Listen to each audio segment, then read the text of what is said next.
Merci de nous rejoindre pour une nouvelle édition du journal de la rédaction de TV Fil 78. Nous sommes le 2 juillet 2015 et dans l'actualité locale, la première journée de l'Open de France de golf à Saint-Quentin en Yvelines. Les meilleurs joueurs de la planète se réunissent jusqu'à ce week-end. Ambiance et bilan de la compétition dans un instant.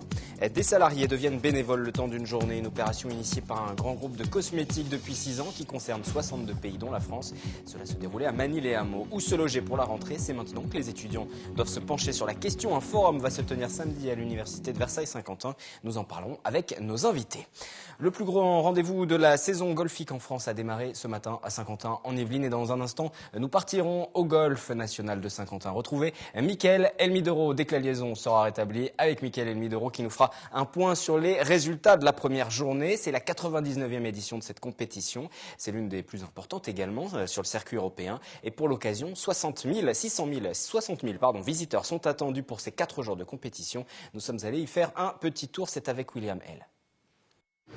Ça y est, le tournoi le plus attendu des golfeurs français a démarré ce matin au golf national de Saint-Quentin en Yvelines. Parmi les 156 joueurs internationaux qui participent à la compétition, nous retrouvons des têtes d'affiche comme Graeme McDowell ou encore le français très attendu par le public Victor Dubuisson. Il y a beaucoup de gens qui viennent supporter, suivre un jeune Français qui évolue sur le tour, mais on s'aperçoit qu'il y a de plus en plus de nouveaux golfeurs qui, eux, viennent découvrir un petit peu l'Open, son ambiance, son image. Qu'est-ce qu'un Open? On sent une évolution depuis 2-3 ans. Le golf, une discipline qui se démocratise et qui attire un public de plus en plus large. Durant ces 4 jours de compétition, ce sont plus de 60 000 personnes qui sont attendues, mais certains restent quand même des habitués du green. En général, on essaie de venir tous les ans, oui, parce que c'est vraiment une manifestation golfique importante et qui nous permet de voir des bons joueurs. Ouais, on vient tous les deux depuis 3 ans. On vient le jeudi, il y a moins de monde, ça permet de voir les joueurs de vraiment près, quoi. Donc, Dans le public, il y a les passionnés qui viennent apprécier et observer la technique, mais aussi les supporters. Je suis venu pour voir mon fils jouer cet après-midi. C'est un très beau tournoi avec un temps très agréable aujourd'hui. C'est une bonne combinaison. La météo devrait également jouer en faveur des golfeurs malgré les fortes températures cette semaine. Pour le golf national, ces 4 jours de compétition seront aussi un bel échauffement avant la Ryder Cup.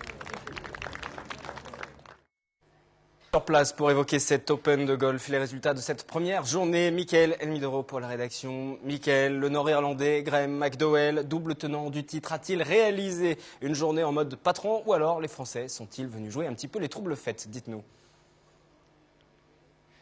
Wilfried, c'est un petit peu compliqué pour Graeme McDowell. Il est actuellement à la 60e place. Il est, on peut dire tout simplement, dépassé sur ce premier jour de compétition. C'est les Français par contre qui ont créé la surprise sur cette première journée, notamment avec Victor Dubuisson. Pour nous parler du coup de cette journée, nous recevons Christophe Muniesa, directeur exécutif à la Fédération française de golf. Alors Graeme McDowell, cette journée est à oublier pour Graeme McDowell. Ouais, effectivement, c'est un mauvais début de tournoi, mais on le sait. L'Albatros au golf national est un parcours qui réserve beaucoup de surprises, donc il faut attendre avant d'enterrer, si on peut parler ainsi, l'Irlandais du Nord pour ce tournoi. Rappelons-le, il est double tenant du titre. L'année dernière, il s'était imposé notamment à la faveur d'un dernier tour remarquable dans des conditions dantesques. C'est un joueur plein de ressources, donc on va attendre un petit peu avant de se prononcer sur la suite de ce tournoi en ce qui le concerne. Donc vous y croyez encore pour Graeme McDowell? Oui, il a vraiment les ressources. C'est vrai que cette année, il ne fait pas une très bonne saison, contrairement à l'année dernière où il était plutôt en forme. La bonne nouvelle du jour, indéniablement, au-delà du climat particulièrement sympathique ici à Guyancourt, c'est le bon début de tournoi des Français. Et justement, les Français, il y a Victor Dubuisson qui a notamment impressionné et Grégory Bourdi qui a aussi également fait une belle performance aujourd'hui. Oui, à l'heure actuelle, c'est Grégory Bourdi qui est en tête du tournoi. Il est -4 après 9 trous, Grégory. Il lui reste le retour à jouer puisqu'il est parti du 1. Pour Victor Dubuisson, il est parti un petit peu plus tôt ce matin. Lui est parti du 10. Il a conclu son parcours au 9 en -3, 68, ce qui lui avait permis de prendre la tête provisoire du tournoi. Et puis un autre joueur attendu, cette fois-ci pas français, c'est Martin Keimer, le champion allemand qui a fait 69, qui est parfaitement placé pour la suite de ce tournoi. D'une manière générale, un bon premier tour pour les Français par ailleurs. Et Grégory Bourdi, premier aujourd'hui, c'est une véritable surprise? Non, pas du tout, parce qu'il joue très bien depuis le début de l'année, Grégory. À plusieurs reprises sur le circuit européen, il a réalisé de nombreux top 5, top 10. Il est à la mi-parcours, on le sait, le retour peut être impitoyable au golf national. Donc on va attendre qu'il termine ce premier tour, mais c'est de très bon augure pour la suite du tournoi. C'est également une belle journée pour Victor Dubuisson, le favori français, on peut le dire. Aujourd'hui, il a mieux réussi sa première journée que l'année dernière où il avait envoyé, on s'en souvient, les balles un peu partout. Oui, il était très mal parti l'année dernière sur son premier tour. Il avait fait un triple bogey dès le 1, 7 sur le trou numéro 1 qu'on doit réaliser normalement en 4 coups. Là, cette fois-ci, il a bien géré son départ, même si c'est surtout sur la fin de son premier tour qu'il a enregistré des birdies et qu'il a réussi à construire son avance. La bonne nouvelle, c'est qu'il est en forme. Il a fait un début de saison plutôt en demi-teinte, Victor Dubuisson. La semaine dernière, il a fait un beau top 20 à Munich, en Allemagne, et il semble particulièrement bien parti, tout comme Adrien Sadier, un des jeunes joueurs français qui s'est parfaitement illustré lors de ce premier tour. Il pointe à -1, Adrien, et là aussi c'est de bon augure pour la suite du tournoi. Victor Dubuisson est également moins attendu cette année peut-être que l'année dernière. Est-ce que ça joue dans ses performances ? Je ne dirais pas qu'il est moins attendu parce que le public français a une relation vraiment de grande proximité et d'affection avec Victor. Donc le public était massé dès le trou numéro 1 pour le soutenir. On peut le dire comme ça, il avait la pression, il a répondu présent, ça nous fait très plaisir. La déception peut-être côté français, c'est Alexander Levy qui termine avec une carte de +6 sur cette journée. Il était très attendu, finalement il a un peu déçu aujourd'hui. Oui, alors avec les conditions climatiques du matin, il y a eu un petit peu de retard sur le jeu, donc il n'a pas encore bouclé son premier tour, mais c'est vrai qu'à l'heure actuelle, il est +7 même à l'instant T, et ça va être très difficile pour lui de faire le cut. C'est vrai que c'est une déception pour nous, pour Alex, parce que avec une 25e place à l'US Open il y a de ça 15 jours, c'était le joueur français en forme. Il a mal géré ce début de partie, un petit peu à l'image de Victor l'année dernière. Il a fait très chaud aujourd'hui. Est-ce que ça a pu jouer sur les performances des joueurs ? Oui, ça a joué sans doute sur les performances des joueurs qui se sont élancés sur le parcours l'après-midi en plein soleil. Les chanceux ont été ceux du matin qui ont pu réaliser au moins 9 trous sous quelques nuages avec une température parfaitement agréable. Mais c'est vrai qu'ici il fait de l'ordre de 40 degrés. Pas beaucoup de vent, exposé évidemment en plein soleil, ça pèse sur les organismes et sans doute sur les organismes de certains joueurs qui n'ont pas été à la hauteur de leur performance cet après-midi. Certains joueurs se sont plaints de cette température ? Non, parce qu'ils ont l'habitude, il ne leur a pas échappé à nous non plus que c'est un sport de plein air, le golf. On joue même quand il fait beau au golf, puisque c'est un sport d'origine britannique, donc les joueurs sont plus habitués à évoluer parfois dans des conditions délicates, mais pour raison de pluie ou de vent. Mais non, on ne peut pas dire que ça ait influencé de manière très importante leur performance, même si individuellement sur quelques joueurs, ça a pu avoir un impact négatif. Merci Mickaël, juste pour conclure, si vous m'entendez. Votre pronostic là aujourd'hui, vous donnerez qui vainqueur ? Un pronostic à la fois rationnel compte tenu de son premier tour, mais aussi de cœur, évidemment, Victor Dubuisson. Merci beaucoup Christophe Muniesa. Vous l'aurez compris, Wilfried, les Français sont en forme ici sur le golf national de Saint-Quentin-en-Yvelines. Et il y a de l'ambiance du côté du public ? Oui, il y a de l'ambiance, oui, on a vu à peu près 15 000 personnes aujourd'hui. On voit que le public est assez chauvin, forcément très porté sur les Français, bien sûr. Mais Graham McDowell a également ses fans.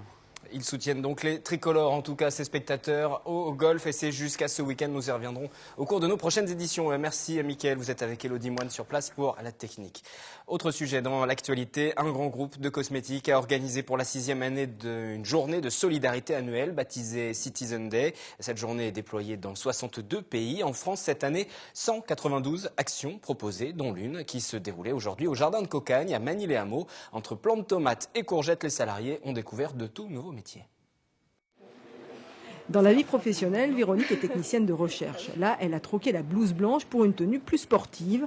On la retrouve en train de cueillir des cocoplats. Cela fait 5 ans que cette Mourpasienne participe au Citizen Day, une journée pour les autres. J'ai déjà 2 fois travaillé avec des enfants handicapés. Ça permet de voir effectivement d'autres choses, d'ouvrir son esprit à d'autres domaines. Actuellement, oui, je suis au laboratoire, derrière une hotte, avec des gants, une blouse blanche. Donc oui, ça change. Puis là, ça fait une journée au grand air, c'est sympa aussi. Ce que vous avez fait, c'est très bien. Mais sauf que le cliff... Oui, j'entends bien, mais je ne l'ai pas fait jusqu'à présent. Il ne doit pas bouger. Ouais. Tanguy est chef de culture au Jardin de Cocagne à Magny-les-Hameaux, une association d'insertion. Aujourd'hui, il donne des conseils à 2 managers de la marque, Véronique et Katia. C'est un travail d'équipe là, on est tous au même niveau et on travaille tous ensemble. Je pense que les histoires de hiérarchie ne rentrent pas en ligne de compte. C'est l'occasion aussi d'écouter et d'être au service des autres et d'écouter ce qu'on a à faire et de recevoir aussi. C'est eux qui transmettent le savoir aux salariés. Et c'est un rôle inversé pour eux, c'est super, ils adorent ça. Les jardins de Cocagne reçoivent régulièrement des salariés de grands groupes pour partager une journée en immersion. Le groupe L'Oréal y participe depuis 6 ans avec l'association Unicité. Cette année, le nombre de collaborateurs inscrits a été battu. Le nombre de collaborateurs ne fait qu'augmenter d'année en année parce que ils se rendent compte que c'est non seulement un moyen pour les collaborateurs de se rendre utiles dans des associations, de sortir du cadre du travail, et c'est aussi un moyen entre les collaborateurs de se rencontrer. Donc c'est aussi un moyen un peu de team building, ces activités. Nous avons tous un rôle à jouer, c'est d'ailleurs ce qui était inscrit au dos de leur t-shirt. La course au logement étudiant, c'est maintenant pour ne pas se retrouver en difficulté. Il est temps de se pencher sur les places en résidence universitaire ou encore sur les petites annonces. Samedi à l'université de Versailles-Saint-Quentin en Yvelines, sur le site de Guyancourt, se tiendra de 9h30 à 13h un forum pour les aider dans cette quête. Bonsoir Delphine Arnold. Bonsoir. Vous êtes la chef de service du pôle vie étudiante de l'université de Versailles-Saint-Quentin en Yvelines et en plateau également Paula de Berly. Bonsoir. Bonsoir. Vous êtes directrice de l'habitat de la communauté d'agglomération de Saint-Quentin en Yvelines. On va commencer avec le forum. Oui. Que vont trouver les étudiants sur ce forum? Tout ce qu'il faut? Tout ce qu'il faut, voilà, sur toutes les offres logements en fait, du territoire. Donc on a la présence de 4 gestionnaires de logements, le Crous, AGFO, Studéfi, Arpège, et puis de nombreux propriétaires privés qui seront là également, avec un espace de convivialité pour qu'ils puissent rencontrer les étudiants. Ils trouveront également des renseignements sur d'autres formes de logements, comme le logement intergénérationnel, représenté par ensemble de générations, et puis sur des solutions de cautionnement avec le dispositif clé notamment. Donc une offre complète pour ceux qui déjà s'inquiètent pour la rentrée, ça tombe bien, c'est le bon moment, et autant qu'ils soient présents. Pour ceux, juste une parenthèse, qui ne pourront pas être là samedi, parce qu'il faut sinon se déplacer entre 9h30 et 13h, il y a des possibilités de rattrapage, vous serez toujours disponible, on peut venir vous voir? Oui, notre pôle est ouvert effectivement aux étudiants toute l'année, donc il n'y a pas de souci. Donc nos bureaux sont dans le hall Vauban à Guyancourt. Sur le site de Guyancourt. Les demandes sont fortes en termes de logement étudiant aujourd'hui? Oui, donc nous on voit les étudiants effectivement tous les jours voilà, qui sont en désarroi par rapport au logement. Un petit peu moins en cette fin d'année, mais ça va recommencer pour un nouveau cycle. On enregistre à peu près entre 500 et 600 demandes par an au niveau de notre service. Voilà. Ça veut dire qu'ailleurs aussi, donc rien que sur vos services, déjà on vient vous voir assez souvent. Il y a aussi un site internet qui a été mis en place par la communauté d'agglomération de Saint-Quentin en Yvelines. Vous serez présente bien évidemment lors du forum. Ce site c'est saintquentin.sqy.locavise.fr. Comment ça marche?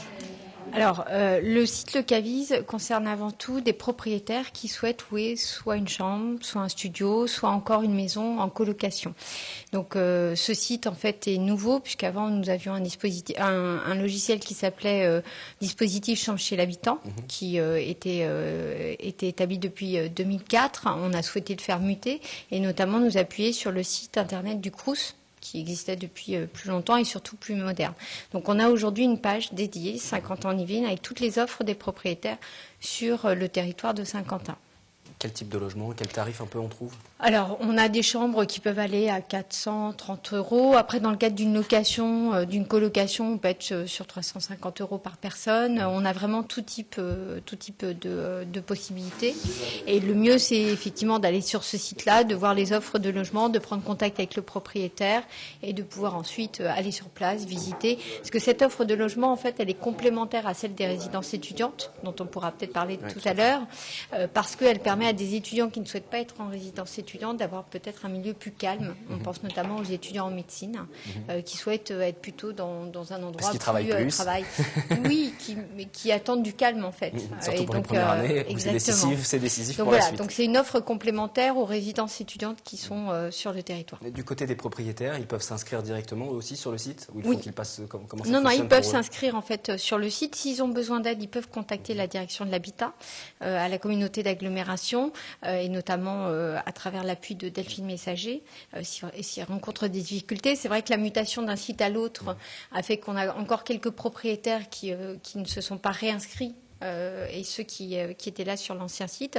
Mais surtout, oui, ne pas hésiter à appeler le site de la communauté d'agglomération, la direction de l'habitat à la communauté d'agglomération, et on les accompagnera. Il y a un contrôle qui est effectué pour alors, les étudiants pour ne pas tomber justement sur des offres qui soient... Oui, il y a une charte qui est signée, notamment de la part des propriétaires qui s'engagent sur un certain nombre de choses, et notamment sur la qualité du logement, sachant que les étudiants nous font un retour. On avait sur l'ancien site 260 propriétaires environ. On a eu très très peu de retours négatifs, mais c'est vrai qu'on incite les étudiants, s'il y a quoi que ce soit, à nous contacter. Le site internet locavis.fr qui va s'afficher une nouvelle fois à l'écran, que vous puissiez le noter. Vous pouvez y aller dès à présent, pas obligé d'attendre uniquement la date du forum. On a souvent parlé, notamment ici, de ce décalage qu'il existait ces dernières années entre le nombre de logements qui étaient proposés, tout type de logements confondus, et la demande. Il y a une vraie demande, et il y a de plus en plus d'étudiants. L'université de Versailles-Saint-Quentin n'a cessé de grandir ces dernières années. Aujourd'hui, il y a eu pas mal de réalisations de résidences étudiantes. Ça a permis de combler les besoins, tous les besoins. La question s'adresse à toutes les deux. Alors tous les besoins, je ne sais pas. Je pense qu'on pourra faire un retour d'ici quelques années, voir effectivement avec toutes les constructions qu'il y a pu avoir et les nouvelles ouvertures que l'on attend encore, si ça résorbe effectivement l'ensemble des demandes. Mais je pense qu'il est un petit peu tôt du coup pour avoir assez de recul. Alors, il faut savoir quand même qu'on a pratiquement doublé notre capacité. À terme, d'ici 2017, on va arriver à 2000 logements que sur le territoire de Saint-Quentin. Après, il y a aussi... historique de Saint-Quentin, parce que là, on n'inclut pas les nouvelles communes. Par exemple, sur Maurepas, il y a eu des réalisations de résidences étudiantes. Il y a eu une résidence étudiante qui a été effectivement livrée l'année dernière. Donc là, on parle simplement de Saint-Quentin. Voilà, on va pas être loin, on va être pas loin des 2000 logements, ce qui permet quand même aujourd'hui d'avoir une offre intéressante.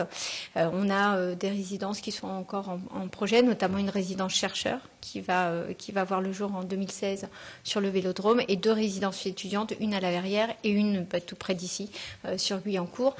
Donc on a une offre qui s'étoffe. Parce qu'il y a des nouveaux étudiants qui vont arriver. Il y a l'école d'ingénieurs, les STACA, qui va s'installer. Et qui nous contactent beaucoup justement pour trouver des logements. Alors j'en profite, si vous me le permettez, parce que là on a parlé de Locavis.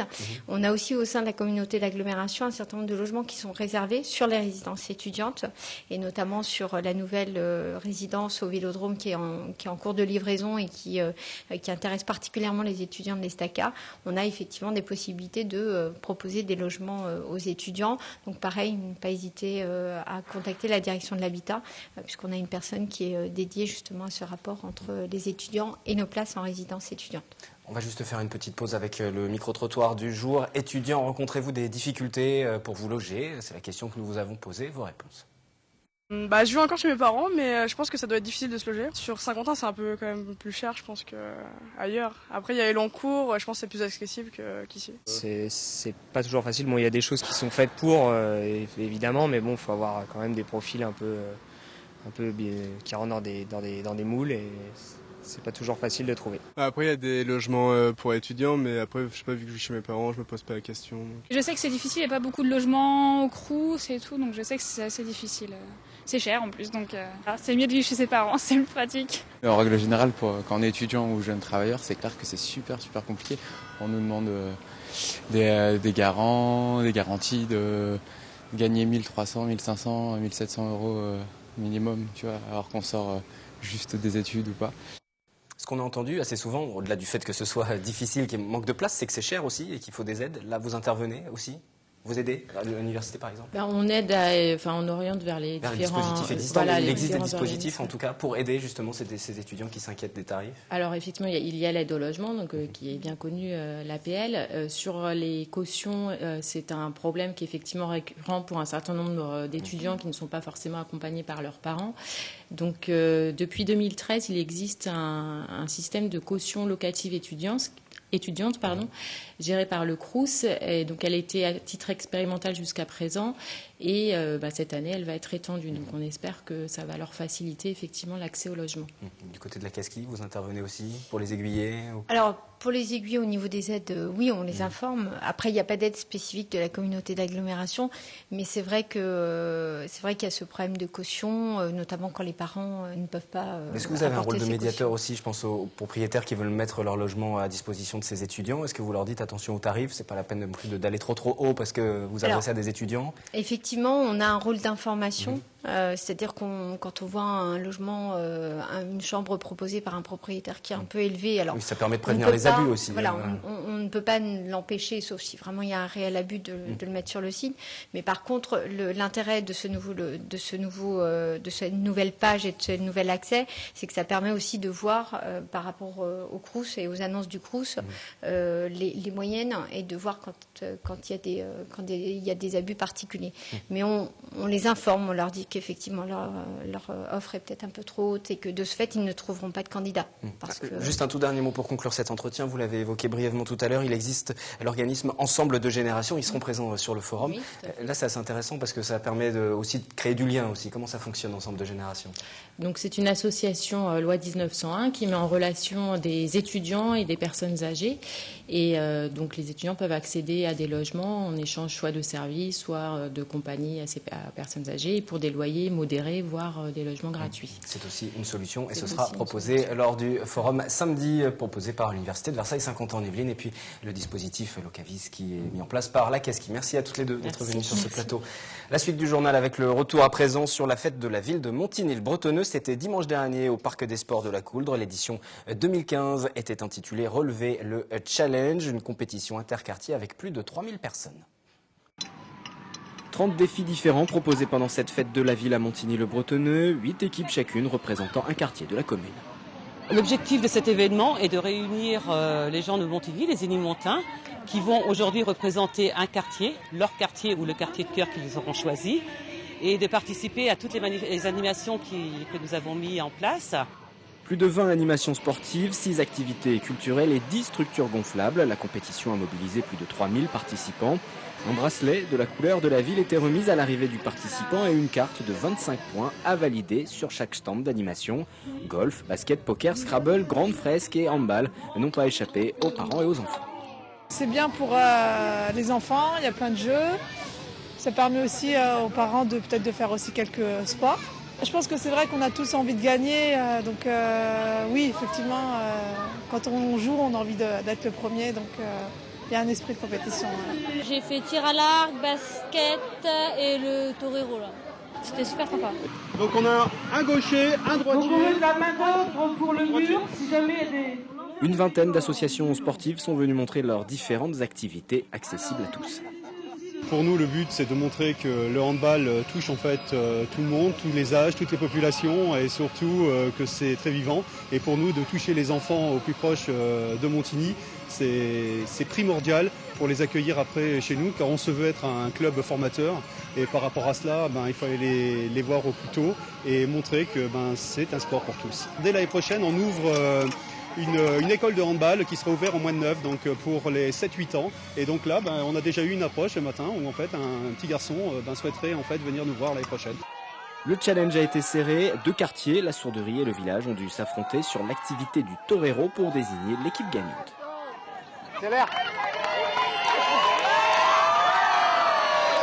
Je pense que ça a surtout été une belle journée pour Montigny-le-Bretonneux. On va dire, il n'y a pas vraiment de gagnant, même si il fallait bien un vainqueur à ce challenge. Mais je pense que l'essentiel était que tous les Énilmontains puissent trouver leur bonheur dans cette journée et s'amuser. Le challenge interquartier devrait être reconduit l'année prochaine. Jusqu'à demain, ce sont les animations au pied des immeubles, les fameuses API qui se déroulent partout en France, comme ici à Plaisir. Une initiative proposée par les bailleurs sociaux à Plaisir a eu lieu hier soir, une animation dans le quartier de Lac-Duc, mais aussi du Valibou, qui était concerné par l'opération. Le but, c'est de tisser du lien entre les locataires. Le préambule du projet, c'était pour favoriser un petit peu et permettre à des personnes, notamment des enfants, qui partent pas en vacances, d'avoir une animation en extérieur, donc au pied d'immeuble. C'était un petit peu ça. Et puis comme ça fait maintenant quelques années qu'on le fait, et c'était surtout un des objectifs, de pouvoir proposer des animations pour les personnes qui partent pas en vacances. Et nous, c'est un peu le prolongement ensuite de nos animations sur les centres sociaux. C'est la fin de ce journal. Je vous retrouve demain, vendredi, pour l'actualité du jour et l'essentiel de la semaine. Très bonne soirée. Tout de suite, Fileco avec Florane Parfait. À demain.